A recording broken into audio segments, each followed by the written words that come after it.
Hello guys, welcome back to my channel. Crew அப்படிங்கிற ஒரு ஹிந்தி படம் இப்போ நெட்ஃப்ளிக்ஸ் OTTயில் அவைலபிளாக இருக்குது. இந்த படத்துடைய ரிவ்யூ தான் இந்த வீடியோவில் பார்க்க போகிறோம். ஸோ இந்த க்ரூ மூவியில் யாரெல்லாம் நடிச்சிருக்காங்க அப்படின்னு பார்க்கும்போது கரீனா கபூர், தபு, கிருத்தி சனோன் இப்படி பல பேர் நடிச்சிருக்காங்க. ராஜேஷ் கிருஷ்ணா இந்த படத்தை வந்து டைரக்ட் பண்ணியிருக்காரு. இந்த படத்துடைய ஒன்லைன் வந்து என்ன அப்படின்னு முதல்ல பார்க்கலாம். 3 ஏர் ஹோஸ்டர்ஸ் வந்து தன்னுடைய பண தேவைக்காக ஒரு விஷயத்தில் போய் மாட்டிக்கிறாங்க. ஸோ அதுக்கப்புறம் இந்த கதையில் நடந்த சுவாரஸ்யமான விஷயங்கள் என்னென்ன அப்படிங்கிறத இந்த படத்துடைய ஒன்லைன். அண்ட் இந்த படத்துடைய கதை வந்து என்ன அப்படின்னு பார்த்தோம்னா, 3 பெண்கள் வந்து ஏர் ஹோஸ்டர்ஸாக ஒரு ஏர்வேஸில் வந்து ஒர்க் பண்ணிட்டு இருக்காங்க. ஸோ இவங்களுக்கு ஒரு நல்ல சேலரி தான் வந்து கிடைக்குது. பட் இருந்தாலும் இவங்களுடைய தேவையை வந்து பூர்த்தி பண்ணுற அளவுக்கு இல்லை அப்படிங்கிற அளவுக்கு இருக்கு. ஸோ 3 பேர்த்துக்குமே பண தேவை வந்து இருக்கு அப்படிங்கிறதுனால ஒரு கட்டத்தில் இவங்க 3 பேரும் ஒன்னா சேர்ந்து பிளான் பண்ணி தங்கத்தை வந்து கடத்த ஆரம்பிக்கிறாங்க.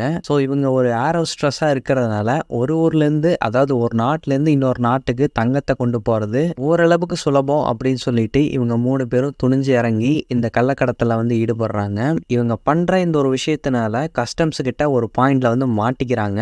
ஸோ மாட்டிக்கிட்ட இவங்க வந்து எந்த பாயிண்ட்ல தப்பிச்சு வெளியே வந்தாங்க. ஏர் ஹோஸ்டர்ஸா இருக்கிற இந்த 3 பேர்த்துக்கும் இவங்க வேலையில எதுவும் பிரச்சனை வந்து ஏற்பட்டுச்சா, இவங்களை வேலையை விட்டு நிறுத்தினாங்களா இல்லையா? ஸோ இதை சுத்தி நகரக்கூடிய சுவாரஸ்யமான விஷயங்கள் தான் இந்த ஒட்டுமொத்த படத்துடைய கதை அப்படின்னு சொல்லலாம். இந்த படத்தில் நடிச்ச 3 ஹீரோயின்ஸ், கரீனா கபூர் ஆகட்டும், தபு ஆகட்டும், அதுக்கப்புறம் கிருத்தி சனோன் ஆகட்டும், 3 பேருமே அவங்க கேரக்டரை நீட்டாக பண்ணியிருக்காங்க. ஸோ இந்த 3 பேர்த்துக்குமான அந்த கேரக்டரோடைய, ஏன்னா இந்த 3 பேர்த்துக்குமே வந்து டிஃப்ரெண்ட் கேரக்டர்ஸ் வந்து இருக்கும். ஒவ்வொருத்தர் ஒவ்வொரு மாதிரி வந்து ரியாக்ட் பண்ணுவாங்க. ஸோ அந்த சில போர்ஷன்ஸ் எல்லாம் படத்தில் நல்லாவே ஒர்க் அவுட் ஆயிருந்தது. அண்ட் அதே போல் இந்த படத்தில் ஹியூமர் வந்து சூப்பராக பல இடங்களில் வந்து நீட்டாகவே ஒர்க் அவுட் ஆயிருக்கு. அதாவது லாஜிக்கே இல்லாத ஒரு சில காமெடிகளும் இந்த படத்துக்குள்ளே இருக்க தான் செய்யுது. அண்ட் ஒட்டுமொத்த படமாக வந்து பார்க்கும்போது நிறைய இடங்களில் லாஜிக் வந்து இடிக்கும். ஸோ இந்த படத்தில் நடித்த 3 ஹீரோயின்ஸுமே அவங்க பர்ஃபார்மன்ஸை ரொம்ப சூப்பராக வந்து கொடுத்துருந்தாங்க.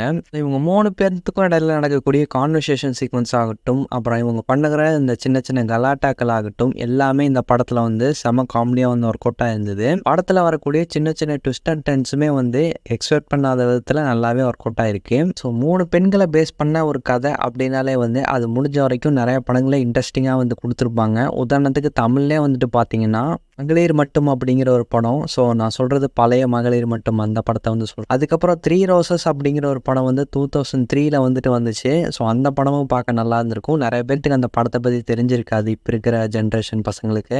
ஹாலிவுட்லேயுமே சார்லிஸ் ஏஞ்சல் அந்த மாதிரி 3 ஹீரோயின்ஸ் இருக்கக்கூடிய கதைகள் எல்லாமே வந்து சூப்பராக பண்ணியிருப்பாங்க. ஸோ இந்த படம் முழுக்கவே நிறைய ஃபன், நிறைய காமெடி, அதுக்கப்புறம் சின்ன சின்ன ஹெய்ஸ்டான விஷயங்கள், ஹெய்ஸ்ட் சம்மந்தப்பட்ட ஒரு சில லாஜிக் இல்லாத காமெடி அப்படின்னாலும் பார்க்குறக்கு நல்லா இருந்தது அப்படின்னு சொல்லலாம். படத்துக்கான சினிமோட்டோகிராஃபி நல்ல கலர்ஃபுல்லான விஷுவல்ஸ் தான். ஸோ அதை வந்து ரொம்ப ரிச்சாக கிராண்டாக வந்து கொடுத்துருந்தாங்க. செகண்ட் ஹாஃப்லாம் வந்துட்டு பார்த்தீங்கன்னா அந்த ஃபாரின் லொக்கேஷனில் ஷூட் பண்ண விதமெல்லாம் நல்லாவே இருந்தது. ஸோ இந்த படத்தில் எனக்கு ரொம்ப பிடிச்ச விஷயம் என்ன அப்படின்னு பார்க்கும்போது டேரெக்டாக வந்து கதைக்குள்ளே போயிடுறாங்க. ஸோ எங்கேயும் வந்து டைம் வேஸ்ட் பண்ணாமல் டேரெக்டாக கதைக்குள்ளே போயிடுறாங்க. அண்ட் அன்வான்டான சாங்ஸும் வந்து இந்த படத்தில் வந்து இல்லை. ஓவராலாக இந்த படம் வந்து எப்படி தான் இருக்குது அப்படின்னு சொல்லிட்டு கேட்டிங்கன்னா தாராளமாக ட்ரை பண்ணலாம். பட் இதெல்லாம் நம்புற மாதிரியா இருக்குது அப்படிங்கிற மாதிரியான ஒரு சில விஷயங்கள் இந்த படத்தில் வந்து நமக்கு பார்த்தாலே தெரியும். ஸோ அதெல்லாம் வந்து அவாய்ட் பண்ணிட்டு ஜஸ்ட் ஒரு படமாக பார்த்தீங்கன்னா கண்டிப்பாக இந்த படத்தை வந்து என்ஜாய் பண்ணலாம். இந்த ஒரு ரிவ்யூ வந்து உங்களுக்கு பிடிச்சிருந்தா லைக் பண்ணுங்கள், ஷேர் பண்ணுங்கள், கமெண்ட் பண்ணுங்கள். இந்த சேனலுக்கு சப்ஸ்கிரைப் பண்ணுங்கள். தேங்க்யூ.